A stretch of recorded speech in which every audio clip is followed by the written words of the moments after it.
Good morning and welcome to our webinar this morning on how secure is your company retirement plan, where we're going to be talking about some new laws and the Secure 2.0 Act that passed at the end of 2022 and how that impacts your company retirement plan. And today we're going to be focusing specifically on what you need to know and for the short term and some of the big picture items. We're not going to be covering every single little topic that is in the Secure 2.0 Act, but we'll be giving you a good refresher or a good highlight and introduction to some things you need to be aware of. Today, my name is Daniel Rodriguez. I'm the partner and CEO of CRI TPA Services. And with me, I have my partner, Joy Hodgson, our Chief Operations Officer, and we will be doing this presentation for you. Our contact information, of course, is here, and we do encourage you, if you have questions, to reach out to us and ask those questions. We're here to help you. Just by way of introduction, a little bit about me. I will, next month or in August, is mine and my wife's 15-year wedding anniversary. We have 4 children, 4 to 14. I'm a big sports fan, baseball, football, basketball. So most of the year there's some sporting event that I can watch. And I do love to play golf, although I wish I was much better than I am. But that is a little bit about me.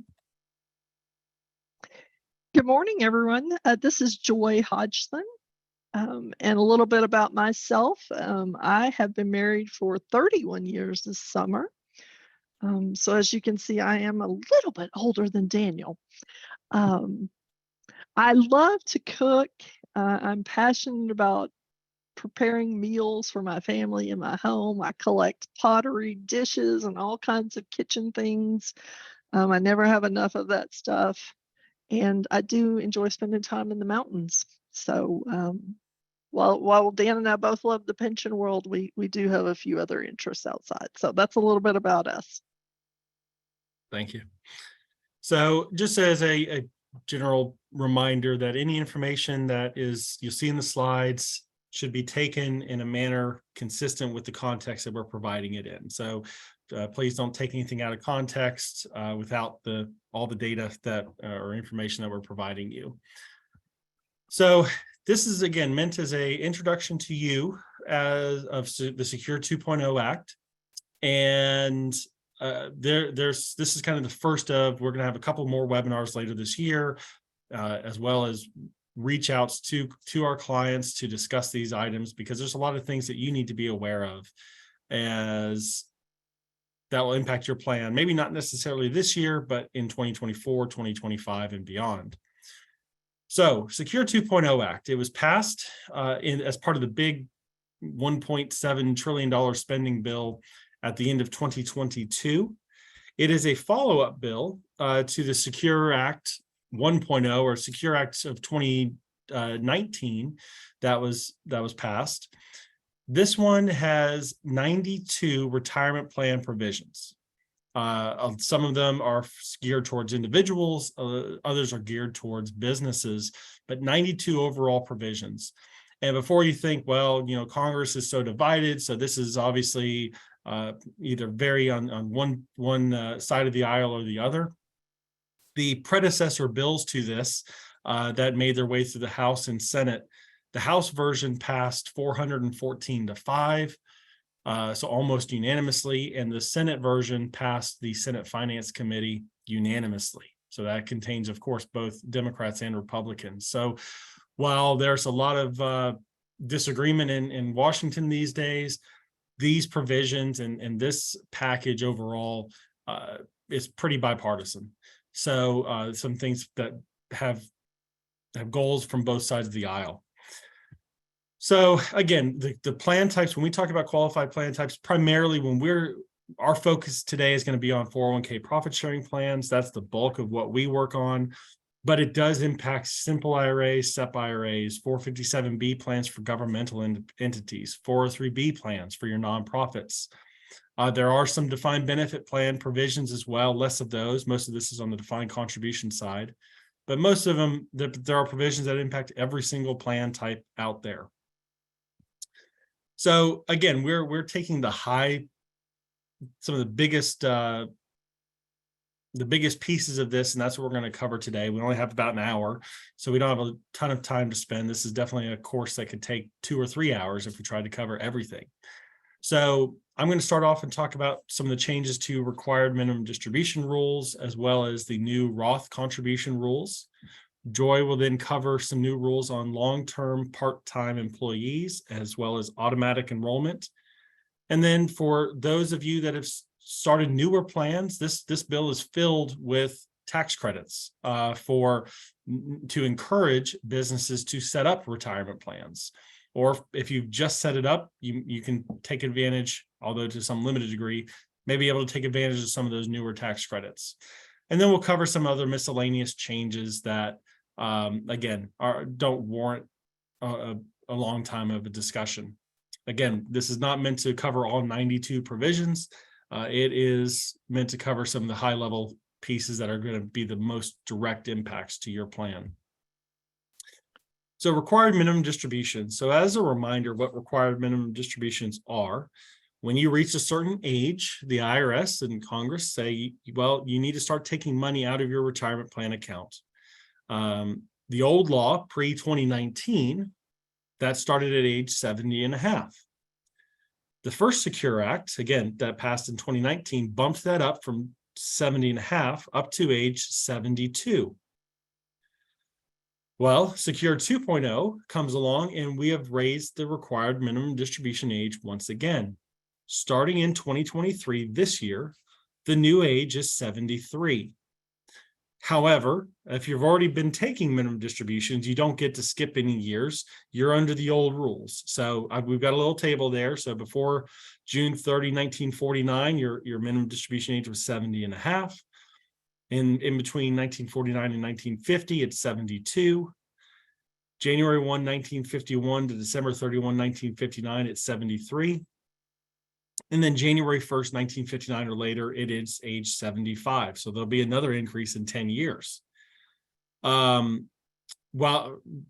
for those of you inside 401k plans, while you're still working, you don't have to take distributions if you're not a 5% owner. But again, when you do retire, that's when you're, wherever you fall on the age scale here, is when you'd have to start taking your distribution. Now, one thing, again, no law is perfect.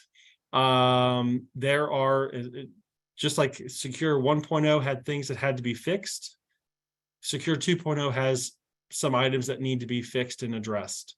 This is the first of those situations where, if you look at the screen and look at the dates, those born in 1959 have two separate RMD ages, 73 and 75. The assumption is they meant age 73 will be for those born in 1959. However, that's not what the law says today. So we need the IRS or Congress to fix that and tell us what the correct age is. So again, there will be some guidance from the IRS that is needed. There will be some technical corrections that Congress will have to do with this bill. This is just one of those. This also applies to your IRA, 403B, and 457B accounts. Some other nice changes with the required minimum distribution rules is the penalty, which used to be 50%, has now gone down to 25%. If you correct it within 2 years, it is now only 10% penalty. You can still apply to get the penalty waived. So that's not a problem. However, they have reduced that penalty down from quite high, 50%, down to 25, and in many cases 10%, which is a nice welcome change. The other fix, this is to me been an issue for those of you in Roth accounts. If you have a Roth IRA, so again, Roth is after tax, where when you take it out, you pay no tax on the money if it's a qualified distribution. For those of you that have Roth IRA accounts, you have no required minimum distributions. However, if you had Roth money inside your 401k, that Roth money was subject to required minimum distributions. Starting 2024, next year, the Roth balance inside your 401k will be excluded. So that way, basically it puts the Roth 401k money on par with Roth IRA money, where there's no required minimum distribution. So a nice change. Again, for our clients, we do calculate that for you each year, the required minimum distribution. For those of you with Roth money in there, your required minimum distribution will be less next year in 2024 because we don't have to include the Roth portion of that balance. So a good change here from the Secure 2.0 Act. Just as a reminder on required minimum distributions, again, there's certain things we can't reiterate enough. If you have multiple IRA accounts, I've got one at Charles Schwab or Fidelity or whoever you name them, you can aggregate your required minimum distribution and pull it out of a single account. When you have multiple 401k plan accounts, I have one working for CRI, I have one working for another company. That is a plan by plan rule. So I have to take multiple required minimum distributions from each plan. Okay. So again, that's just no law change here. That's just a reminder of the required minimum distribution rules. The next section of the Secure 2.0 Act is on the Roth 401k. So I mentioned earlier, and Joy will cover this, about tax credits. There are a lot of tax credits in this bill. They've again raised the required minimum distribution age. Well, those are all expenditures that the government has, right? So they had to raise revenue in some way. So to do that, they have made a couple changes on the Roth 401k plan side. So when we talk about Roth, we're talking about Roth 401k plans. They've been available for quite a while now, since 2006. Again, as a reminder, there's no deduction taken on that contribution that goes in. If you have a qualified withdrawal, meaning you've had it, you wait till after 59 and a half and meet a 5-year holding period, then everything in that Roth portion is tax free. So that is the big benefit of Roth. The younger workers, younger employees, that's a big benefit because of the time value of money. Well, Roth also means you pay the tax today. So these are some revenue raisers for the rest of the Secure 2.0 Act. So this is the biggest one. This is the very first one that we're going to talk about here was the single biggest revenue raiser in this bill. Starting next year, catch-up contribution. So for those that are 50 and older in a 401k plan, the normal limit is $22,500 for 2023. But for those 50 and older, your limit for 2023 is $30,000. Starting next year, that catch-up portion, the $7,500, the difference, that if you meet this income threshold, your catch-up contributions are required to be Roth. So we'll look back to 2023. If your FICA wages, note that we said FICA wages, are 145,000 or higher than 145,000, then you have to have your catch-up contributions be Roth. You don't get a choice. There's a lot of ramifications into this that we're not going to cover, such as ADP, ACP testing, and some other things. But that's going to be, to me, the biggest single change, because it requires a change in payroll. It requires some education. It may require, as I noted at the bottom, the plan document will need to allow for Roth contributions. So there may be cases where we come to our clients and say, hey, you don't have Roth now. If you want to do catch-up contributions, you need to add the Roth provision. So in many cases, it may have effectively requires Roth be a part of your 401k plan now.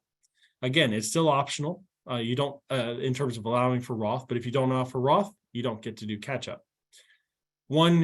This is another area where we will need some IRS guidance. The law specifically says FICA wages. So what about your self-employed individuals, such as sole proprietors or partners in a partnership? Are they impacted by this because they don't pay FICA wages? We don't know. To me, that is a glaring mistake that they've made. That's not the intention. However, I'm not a congressman, I'm not the IRS, so we'll have to wait and see. So a later webinar this year may answer that question. I hope we need guidance. I hope we get it sooner rather than later.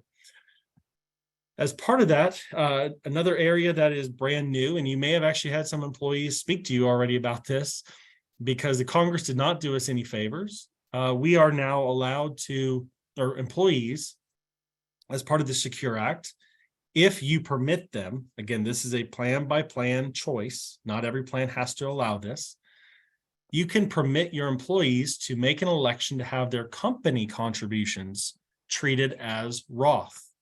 So if I have a matching contribution, I can choose to make that match Roth and pay the tax today. The companies, as we understand it, again, IRS guidance is needed. We have it right there in the middle of the screen. The the company will still get a deduction for the contribution. The employee is the one that's liable for the tax on that. It's not the company paying the tax. But we need guidance. The Congress made this immediately effective. So technically you could add this to a plan today. No one is going to let you do that. At least if you're working with us, we're not going to let you do that. There's several reasons why. Number one, mechanically, we don't know how to do it in terms of how is it reported for tax purposes. Is this a W-2 adjustment? Is it on the 1099-R? What about payroll taxes if it's on a W-2? Is it subject to Social Security and Medicare wages now? I don't know. The investment company. So if you're working with a platform record keeper, Empower, John Hancock, American Funds, whoever, they have to set up their systems. So while this technically is immediately effective, it will likely be some time before we get IRS guidance, before we get the investment companies set up and capable of all the tracking that has to be done as a part of this before we can get this into effect. But that is one of the changes. And again, from Congress's standpoint, if you think about it this way, people are paying the tax on their contributions today. That is current tax revenue. So that is helping pay for some other portions of this bill. This next section is not really a part of necessarily a Roth section, although we've thrown it here. Starting in 2025, and actually let me back up just to make sure I'm clear. The catch-up contributions, that provision goes in next year, 2024. Okay. Employees given the capability to make elections and contribute, have the company contribution be Roth. That technically is available today, 2023. However, in practice, we need IRS guidance. So while technically legal and available, practically speaking, we cannot do this today. Okay, so this will take some time. My guess, will be sometime very, very late this year, probably into 2024, but before the IRS issues us guidance and we get the investment companies ready to go and geared up. Several portions of this bill are effective at later dates. They didn't make everything immediately effective. This additional catch-up contribution is one of those. So effective in the 2025 plan year, those that are 60, 61, 62, or 63, congratulations, you're going to be permitted to put in more money. So for example, this year, 2023, if you're under 50, your limit is $22,500. For those that are 50 and older, your limit is $30,000. Starting in 2025, you get for those that are 60, 61, 62, 63, you get a little bit more of a bump.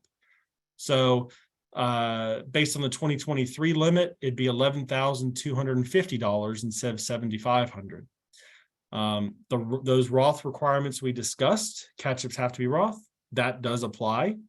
And I'm sorry if you're 64, this does not apply to you. And again, why they did it, for those close to retirement, right before retirement, it's a nice little benefit, nice little bump. I'm not really sure who lobbied for this, but it is an extra way for those in this age group to put in some more money. These limits will be indexed for inflation, so that 11,250 would go up each year. But again, this is not in place until 2025. So ignore it for right now. If you want to set it and forget it, you can do that. So that covers required minimum distributions and some of the Roth changes. I'm going to turn it over to Joy to talk about long-term part-time employees. Thank you, Dan. Before I get started, I do want to encourage everyone, at the bottom of your Zoom screen is a Q&A tab. And so if there are questions you want to post to us, we will gladly take those and try to answer them as we go or answer them at the end. So feel free to use that tool. So part-time, we actually have this phrased, it's called long-term part-time employees. And this was part of initially Secure 1.0 signed back in 2019. And it created a new category of employees that are going to be eligible for the 401k plan. They're also covered as part of what's called an ERISA 403b plan. So again, it's plans that allow for employees to make elective deferrals.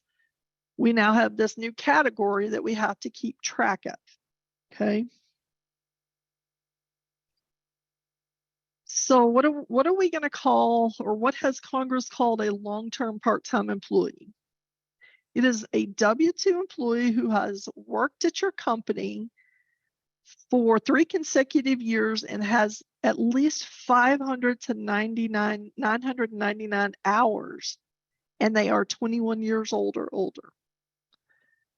So if you think about a traditional 401k plan, it generally has a requirement that says somebody must work 12 months and they must complete 1,000 hours. That's a very common standard eligibility condition, 12 months, 1,000 hours.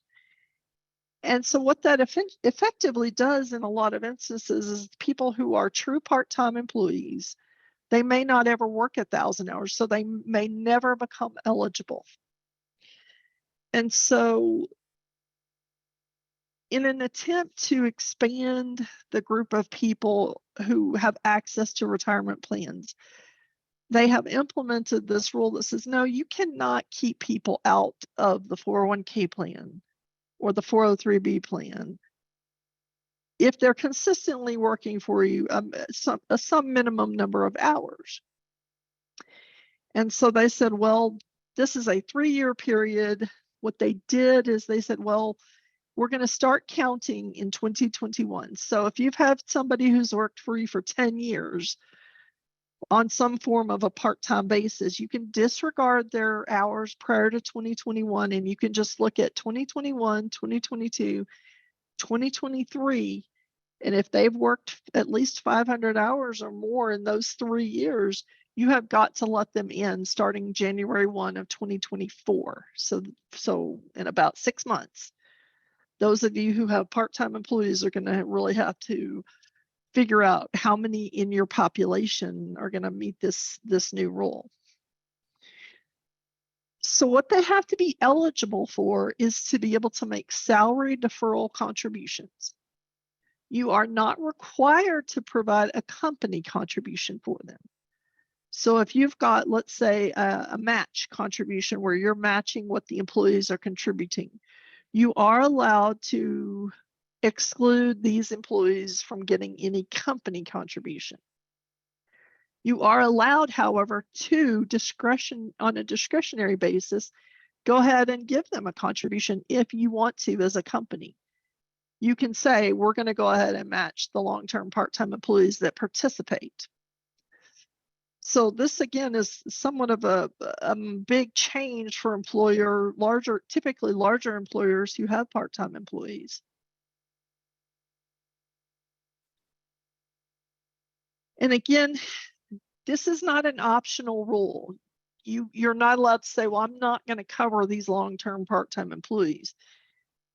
You have to allow them to make contributions. So you're going to need to figure out how you're going to notify them with participant notices.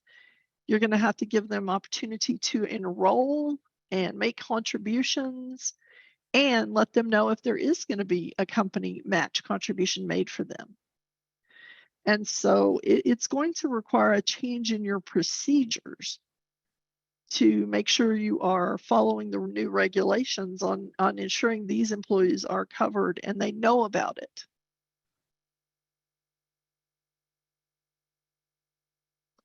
So we barely got everything going in Secure 1.0, which said it was 3 consecutive years. And then Congress passed Secure 2.0, and they then modified this long-term part-time rule that said, okay, it's not going to be 3 years. Now it's going to be 2 years. So they even lowered the threshold again and said, well, they only have to complete 2 consecutive years with this number of hours. And so we have the new rule with 2 years that starts in 2025. So for 2024, it's going to be based on 3 years. Then in 2025, we're going to drop it down to 2 consecutive years. And so again, as Dan said, Congress unanimously supported these provisions. And this is one that had been on the drafting table for many years, many prior versions, where they are wanting to, again, expand the ability for most employees to at least have some opportunity to save in their company retirement plan. So in thinking through this and how this might impact those of you on this call, if you are in any of these industries, I think this is going to heavily impact you. Think about restaurants and hotels who have a lot of part-time employees. Home health care and nursing care services comes to mind. Construction projects that are, on 3 months, off 3 months. Nonprofit charitable organizations often have a lot of part-time employees. And then the other one is, what if you don't track anybody's hours? We do have employers out there who pay people by the job, pay people by the piecework. And so we're going to have a discussion about how are you going to determine which of your employees fall into this category. You can use sometimes equivalencies to determine this, but you want to be sure you're taking that into consideration. And Joy, before we go on to the next, because automatic enrollment's next, there is a question. Does the employee have to have been 21 during the prior consecutive years or just at the time of eligibility? I believe they have to be 21 at the time they've satisfied the 3 or 2 year consecutive years. So let's say they were 19 and 20, worked consecutively 500 hours, and then they turned 21, you let them in at that point. I don't think they have to have been 21 when the counting period starts. Right. I think they just have to be 21 at the time they've met the other requirement. Right. I agree. Right. So the clock starts at date of hire, doesn't necessarily start once they hit 21. Correct. So. Okay. The next section we're going to cover is what's called automatic enrollment. So for many of you on this call, you already have a plan that's been in place for several years. And so this new rule may not apply to you. However, if you are someone on this call that has just recently in 2023 started a new plan, automatic enrollment is going to apply to you. So any plan that's a 401k plan or a 403b plan established after December 29th of 2022 must implement automatic enrollment. So what automatic enrollment really means is if an employee who's eligible to participate fails to make an election, fails to enroll, just is disinterested, ultimately is disinterested in doing anything, you now auto enroll them without their, it's not necessarily without their consent, because you are going to tell them in a notice that says, if you don't make an election, we will automatically enroll you at 3% of pay, and it will be pre-tax. And then you are allowed to auto enroll them at 10% if you choose to, or any point along the scale.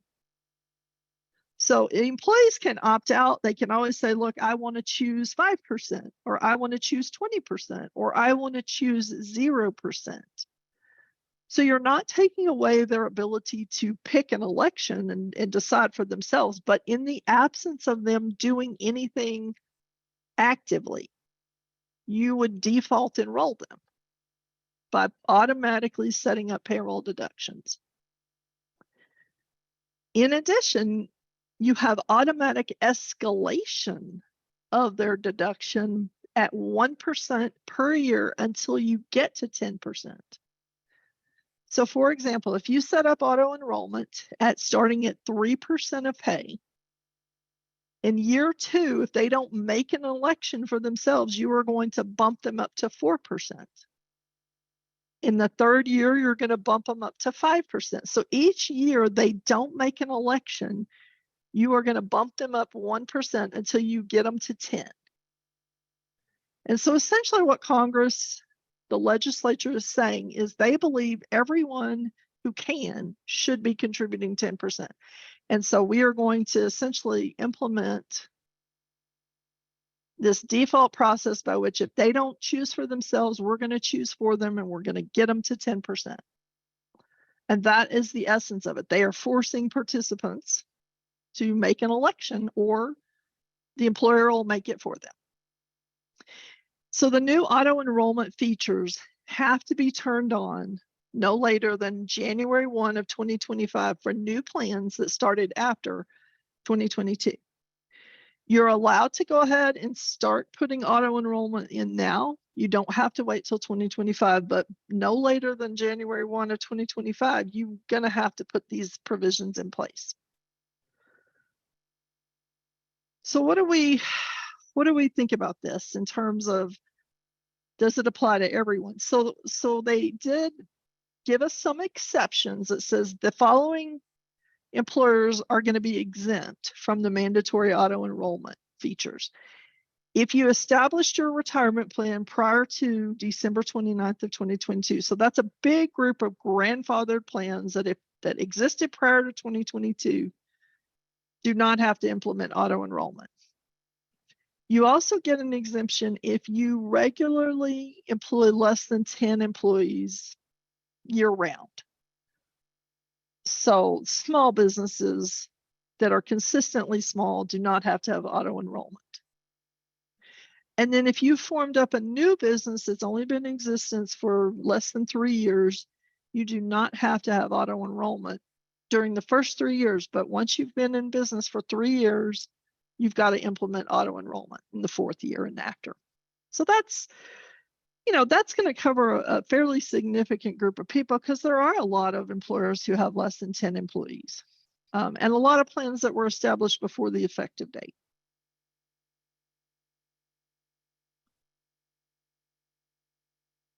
So thinking through what we call the administrative challenges of auto enrollment. Employees must receive an advance notice about the auto enrollment. So you can't just turn it on and not have told them. You have to give them typically a 30-day advance notice of what the default is going to be if they don't enroll for themselves.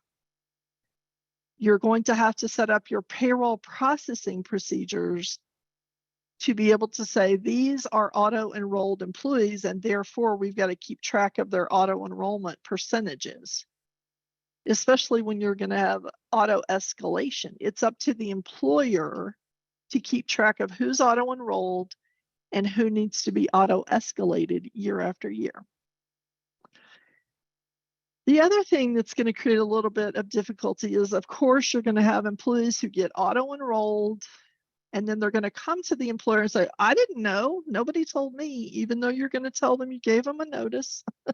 They're going to say, I missed that, or I didn't read that, or I didn't understand it.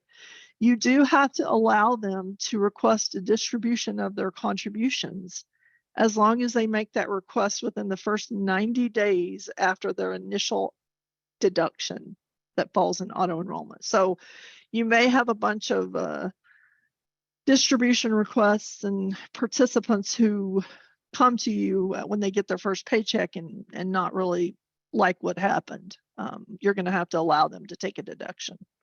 I'm sorry, a distribution. So again, those are some things to think through if you are going to be a plan that's going to be subject to auto enrollment. Now we have, go ahead. I was going to say, again, just a reminder, for plans that already were in existence prior to that effective date, you don't have to offer automatic enrollment. And but you can choose to offer automatic enrollment. And if you do choose, you don't actually necessarily have to follow these same rules. You can add it and follow different rules. These are going to be the requirements for companies that have to offer it. So just a reminder there. Again, there are pros and cons to automatic enrollment, but again, for a lot of our clients that were already in existence, it's still a choice for you. Yeah, that's a great point, Dan.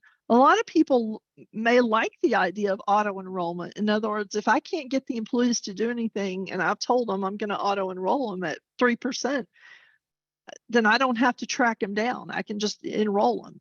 You don't have to implement auto escalation if you're not subject to the mandatory rules. So you can say, I'm going to set them up at 3%.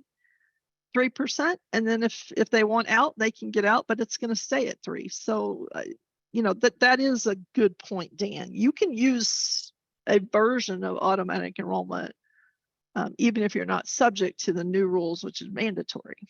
Right. And then the last, just to add one comment too, when we talk about automatic enrollment, we're only talking about employees that, and because you're going to get on this in the next slide, so I don't want to steal your thunder there, but we're only talking about employees that do not make their own choice. Congress isn't coming in and saying everyone has to contribute to their 401k. We're only talking about people that you've given them the option to contribute and they did not do anything. If someone says, I don't want to contribute, goes online and puts in that 0% or gives you a form back that says, I choose 0%, that's okay. 0 is a choice. They made a choice. But we're only talking about those that do not make any choice whatsoever. So I think that's a key differentiating of who we're talking to, because 0 is a choice. Yep, that's a great point. So what are some best practices if you find out you're going to be in this group that's going to have auto enrollment and keep track of it? As Dan said, auto enrollment and auto escalation is only for people who have not made an election for themselves. So one of the things you can do is you say everybody has to make an election. You have to make it mandatory for everyone who's eligible to take an action on their own behalf, even if it's 0. And that way it avoids the auto enrollment, auto escalation requirements completely, because everyone's made an election. Another way to avoid the auto escalation tracking is to simply set your minimum default rate to 10%, which is the highest they make you, maximum they let you set it. Just start it at 10 from inception. Don't start it at 3 and then gradually bump them up. Just say, if you don't make an election, you're going to be in at 10%. And then you don't have any auto escalation. Now, some people may say that's kind of extreme, but here's what I will tell you. I think this is the way these plans are going to operate from now on. So this is the future of what 401k plans look like. is we going to try to get people to start putting in 10% or more so that they will have sufficient income at retirement. And so I think the younger generation of workers, they're going to be used to auto escalation. They're going to be used to auto enrollment. And so for those of us who've been in it a while, a mandatory 10% rate seems extremely high, but I think that's just the future of where these plans are going to go. So, we may want to start saying 10% is really about where it should be. That's our standard now. Again, as we said, they can always opt out. They can elect a different percentage. They always can control their own deduction by making an election for themselves. Okay, so I think that is auto enrollment in a nutshell. Next part is tax credits. I'm going to move quickly through tax credits.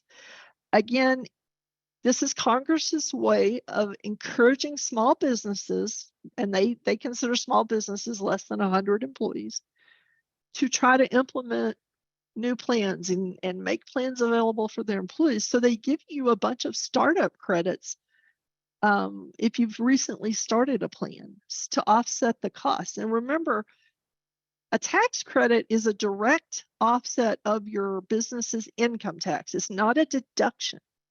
A tax credit, let's say your tax bill of your business, you were going to owe income tax of $50,000 and you get a tax credit of $2,000, that reduces your tax, not your income. So as a business owner, these are very attractive features to help you offset the cost. So you've got a startup cost credit for starting up a new plan, which you get for the first 3 years that new plan is in place. You're going to get a credit for any employer contributions made to the participants for the first 5 years you have the plan. If you're an employer that is in an area where you employ a lot of military spouses, you're going to get a tax credit. And then you're going to get a tax credit for auto enrollment. And again, they're there to try to encourage you to set up retirement plans. So Secure, previously you had a 50% credit for the cost of setting up a new plan. Now with Secure 2.0, it's 100% tax credit for your startup costs if you have fewer than 50 employees. And it starts in 2023. And so it is available if you have established your plan, let's say in 2021 or 2022. And you're in your second or third year of a new plan, you can take the tax credits. So keep that in mind. If you're someone, even if you have a plan that started 2 years ago, you still might get a tax credit that you can offset for this year. So if you started up a new plan and you want the tax credit, you have to satisfy these 3 requirements. And that is you have 50 or less employees in the prior year with at least $5,000 in wages.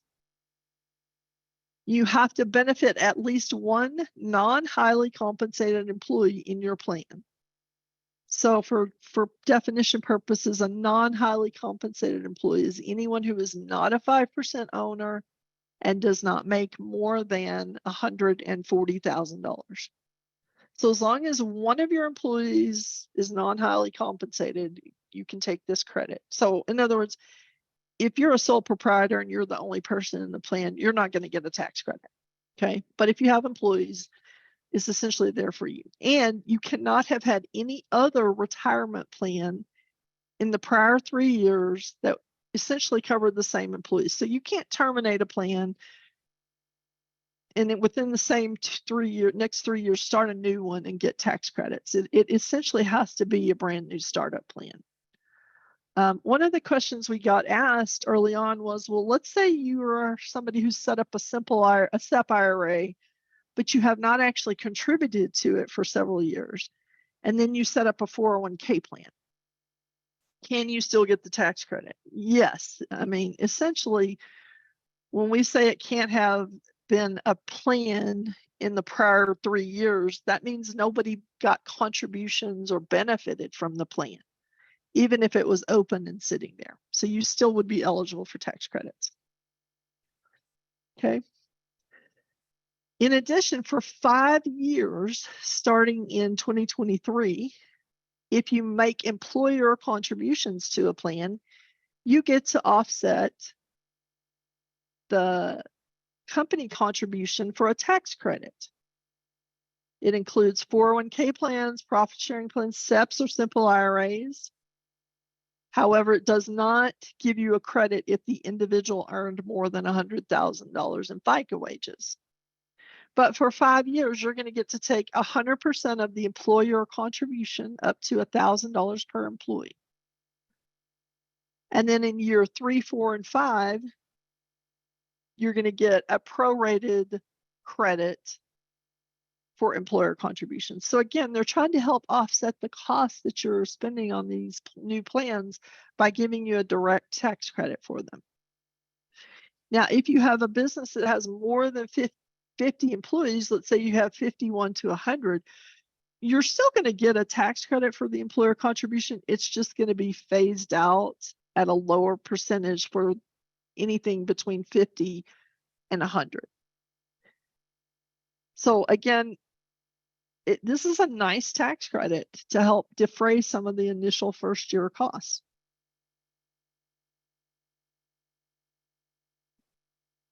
As we mentioned, there's a military spouse tax credit. If you are someone who hired a spouse hired an employee whose spouse is in the military, and this employee participates in your plan, you can get up to a $500 per person tax credit for them for their contributions to the plan. And you can do that for the first 3 years that they participate in a plan. So again, if you're someone who has a lot of military spouses, you want to be sure you're getting this tax credit. And then automatic enrollment.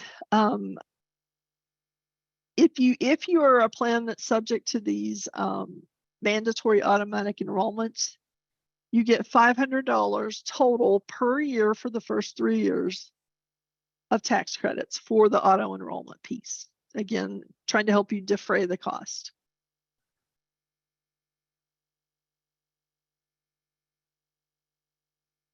So how do you know if you're getting this? You really should be talking to your CPA or your accountant to make sure that they are taking advantage of the tax credits. They're going to probably ask you for a list of all the contributions that you made to the employees so they can figure out how much of a tax credit you get on the contribution side. And they're also going to want to see a list of any fees that you paid for the administrative costs during the first 3 years. So I encourage all of you, make sure your CPA is taking advantage of the tax credits, especially the military spouse tax credit. They may not even know that you employ military spouses. So stay in contact with your CPA about those items. Okay, I think at this point, Dan, you're going to finish us off and kind of cover a few more things that we feel are important for everyone to at least know about. Yes, thank you. Thank you very much. Yeah. So again, just as a reminder, there are 90 some provisions. We can't cover all of them. That's definitely Joy and I have sat through multiple different little webinars and educational things, and that is several hours of content and discussion.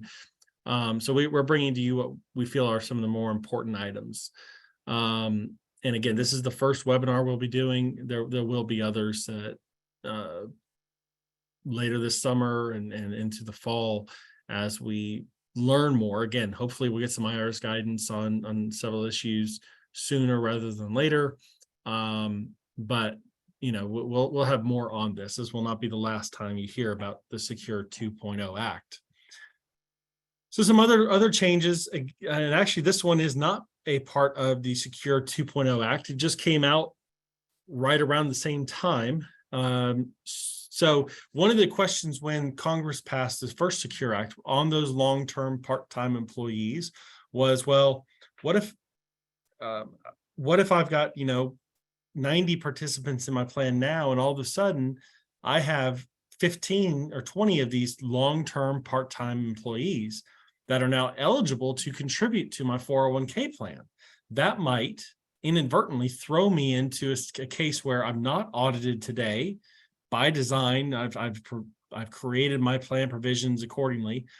And now, because of this requirement of these long-term part-time employees that have to be permitted to contribute, I might now have to have my 401k plan audited by an independent CPA. So that's kind of been floating out there of, hey, what is Congress going to do about this? And much to the disappointment of the CPA industry, which so I am a CPA, so the CPA world is not really too happy about this. But for a lot of folks, including myself on the retirement plan side, starting for the 2023 plan year, so the 5,500 audit requirement, instead of being based on your eligible participant count, so again, those that have met the requirement but may or may not actually put money into the plan or have an account balance, starting in 2023, the participant count that determines your audit, whether you need a plan audit, will be based on those with an actual account balance. So we've got plenty of plans that have a match that might have 150 eligible. They have to get audited because of that, but only have maybe 45 actually contributing to the plan and with an account balance. Under the old rules, they will have needed a plan audit. Starting next year, that will no longer be the case. Again, I'm sure there's going to be some more guidance or answers, a Q&A, just to answer how you transition that. But as things stand now, if you have less than 100 participants, 100 account balances, you may not need a plan audit for 2023. I'm not going to go all the way and say you don't need one.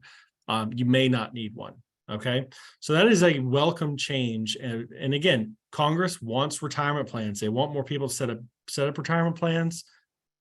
The audit requirement is a big disincentive for a lot of businesses. Now, if that's changed, that makes life a lot easier and encourages more companies to set up a plan. So welcome change, again, not part of Secure 2.0, but to me, it's important enough that we need to include it here.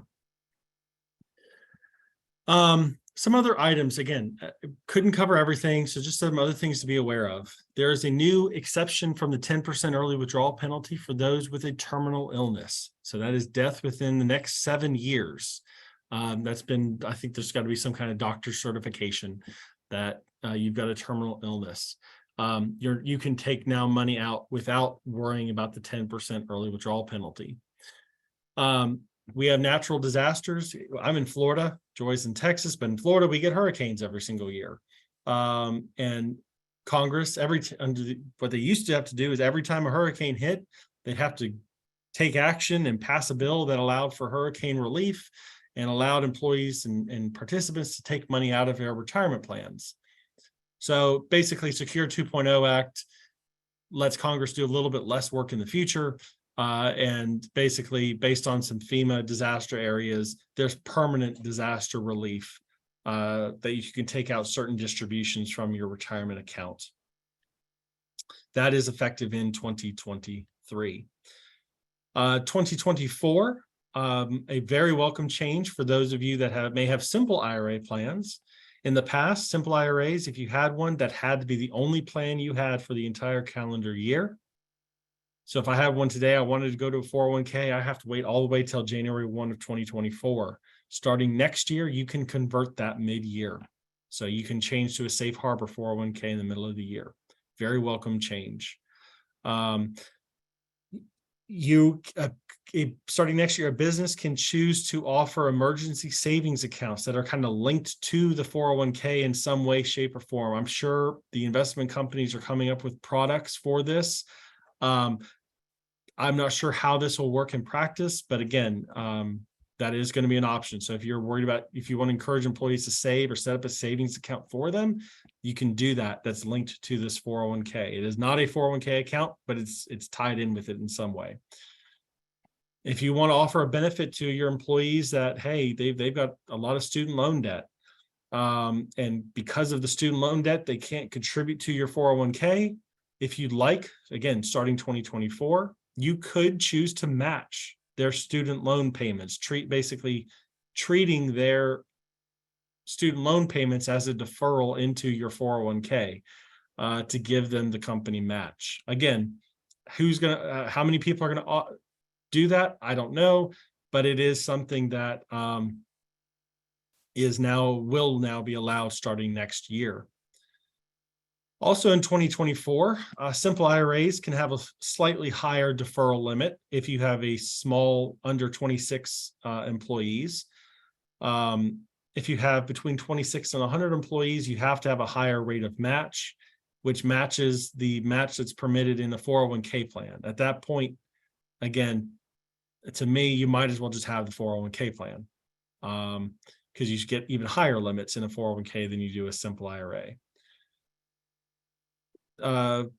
Those of you that deal with 401k plans know small balances can be a pain in the rear sometimes, where these people are gone, they left their money in the 401k plan, we have to do something with it. Under the old rules, if they had less than 5,000, you could force them out of the plan. That force out limit is going up to 7,000 next year. A nice welcome change from Congress. I personally, and I think a lot of folks do too, wish it was higher than that, but we'll take what we can get. There's also some new exceptions again next year from the 10% early distribution penalty for emergency personal expenses or domestic abuse situations. So again, in extreme situations, and I've got an emergency, I've got to take money out of my account, letting you take money out without worrying about that 10% penalty. So again, as I said, there's a whole bunch of stuff. We try to cover the highlights, the things that are going to most impact most of our clients. I do thank you for attending. If you've got questions, ask the Q&A. You should get a copy of the slides. I think the link was in the webinar chat there. If you've got our contact information is there. So please do reach out, ask questions. We were here to help and answer those for you. And I do thank you again for spending an hour of your morning with us. And with that, I don't see any open questions. I think with that, one question popped in the last minute. I'm going to I'll answer that one offline. The question that just came in. I'll answer that afterwards. Anyway, with that, thank you guys very much, and we will go ahead and conclude the webinar.